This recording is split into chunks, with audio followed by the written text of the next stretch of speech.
हाय दोस्तों, कैसे आप लोग। मैं उम्मीद करता हूँ आप लोग ठीक होंगे। सैलरी को लेकर के एक अपडेट आई है दोस्तों, एक खबर आई है। दूसरी खबर है दोस्तों कि गैर मुल्क से लोग आकर के यहाँ गंदे गंदे काम कर रहे हैं, जैसे मसाज सेंटर खोल लेते हैं और भी कुछ तरह के गंदे काम है जो करते हैं। अभी 3 औरतें इससे पहले हफ्ता दिन पहले पकड़ाया है।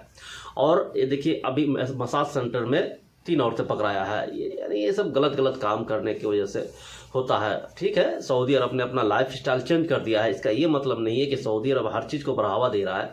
सऊदी अरब का कहना है कि भाई तुम आओ, काम करो, रहो, खाओ पियो, ठीक है, लेकिन इस तरह के गंदे काम काम मत करो। ठीक है, इस पर हम विस्तार से बात करेंगे और जो सैलरी को लेकर के है उस पर भी हम तफसील से बात करेंगे। उससे पहले आप लोगों से रिक्वेस्ट रहता है कि चैनल को सब्सक्राइब और लाइक शेयर जरूर कीजिएगा। सऊदी में नियोक्ता और कामगारों के अधिकारों की रक्षा के लिए नए नियम बनाए गए हैं। इससे कामगार के लिए ट्रांसपेरेंसी बढ़ेगी और कामगार के खिलाफ हो रहे अन्याय को रोका जा सकेगा। इस बार कामगारों की सैलरी को लेकर नया अपडेट जारी किया गया है। जो मुसानिद है उसके तरफ से ministry of human resource and social development के अनुसार नियोक्ता के द्वारा कामगारों की सैलरी समय पर डिजिटल वॉलेट के जरिए ट्रांसफ़र करनी होगी। प्लेटफार्म के जरिए यह कहा गया है कि नियोक्ता को यह सुनिश्चित करना होगा कि कामगार की सैलरी समय पर मिले। इससे कामगार और नियोक्ता के बीच की दूरी को कम किया जा सकेगा। सैलरी से संबंधित परेशानियों को हटाने के लिए डिजिटल सेवा दी जा रही है।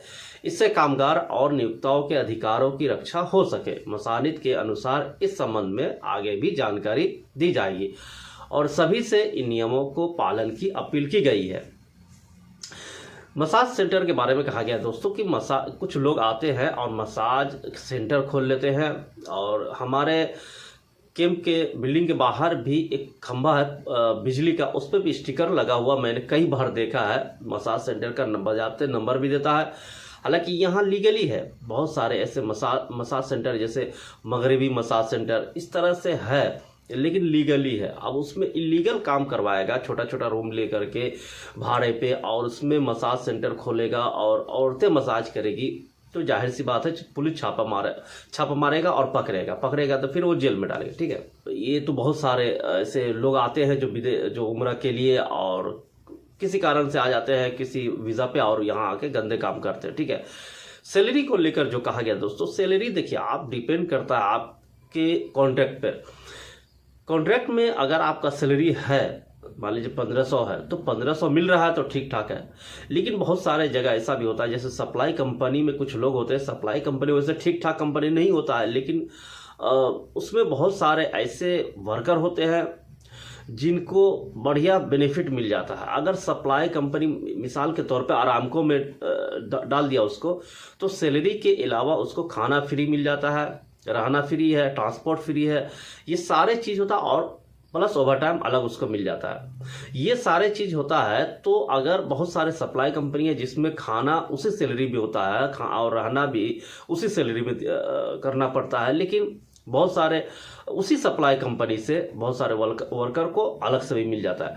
एग्जाम्पल के तौर पे अगर आप किसी जगह काम करने गए, कोई सप्लाई कंपनी ने किसी कंपनी में आपको डाल दिया, तो उसमें होता है क्या, एक बेनिफिट भी दिया जाता है। बहुत सारे ऐसे कंपनी है जो सप्लाई से आदमी को उठाता है, सैलरी तो है, उसके अलावा उसको बेनिफिट भी देता है। और खाना अगर मेस है, अगर खाना उसका कैंटीन है तो उसमें फ्री खाता है वो।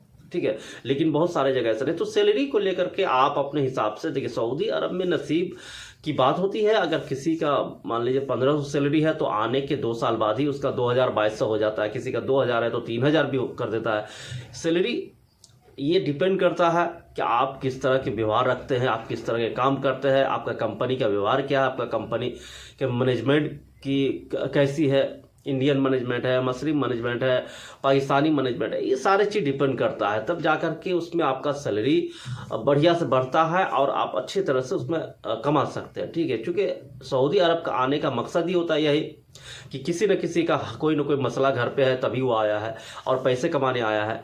तो ये सारी चीज़ है। तो अब देखिए, सैलरी डिपेंड करता है कि आपका कंपनी किस तरह से आपको मिलता है। ठीक है, बाकी जो सैलरी है वो तो यहाँ के सरकार ने कहा है कि ऑनलाइन देने के लिए। उससे ये होगा कि आपस में जो बहस होती है या कोर्ट में केस जाता है, ये सारे चीज़ नहीं जाएगा।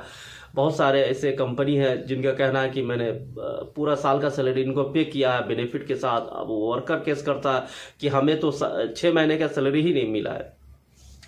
तो इससे एक ट्रांसपेरेंसी बढ़ेगी, बात सही है। पर जो उनको ऑनलाइन दिया जाएगा वॉलेट के द्वारा, तो उसमें एक चेक कर सकता है कि हाँ भाई, आप ये सबूत के तौर पे दिखा सकता है कि ये देखिए मैंने इसको पे किया, ठीक है। और वर्कर भी बोल सकता है कि हाँ ये देखिए मुझे मिला है, इतना दिन का मिला है, इतना दिन का नहीं मिला है। तो इसीलिए ऑनलाइन पेमेंट किया जा रहा है और ये अच्छी चीज़ है। बहुत सारे यहाँ कफील है, जो बहुत सारे ऐसे वर्कर है जिनको सैलरी नहीं मिलती है और वो परेशान होकर बंदा केस करता है तो भाग जाता है।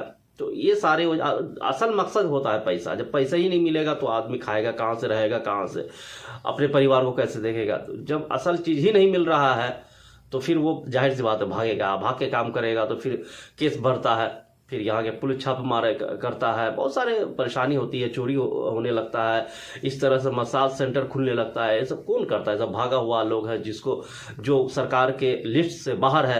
अब लिस्ट में है ही नहीं तो जाहिर बात कुछ भी करेंगे, जब पकड़ाएगा तभी पता चलेगा वो क्या क्या किया है। तो ये सारी चीज़ है। आप सैलरी को लेकर के अगर कोई बंदा सऊदी में आ रहा है तो उसके किस्मत पे डिपेंड करता है कि वो कंपनी कैसी है, क्या कंपनी का व्यवहार ठीक है, सैलरी देने लेने में, बढ़ाने में, इंक्रीज करने में क्या ठीक ठाक है तो ठीक है। अगर नहीं ठीक है तो फिर वो जो है वो उसी पे उस पर सब्र करके काम करना होगा, ठीक है। ये सारे अपडेट्स ही दोस्तों मिलते हैं नेक्स्ट वीडियो में। Thank you.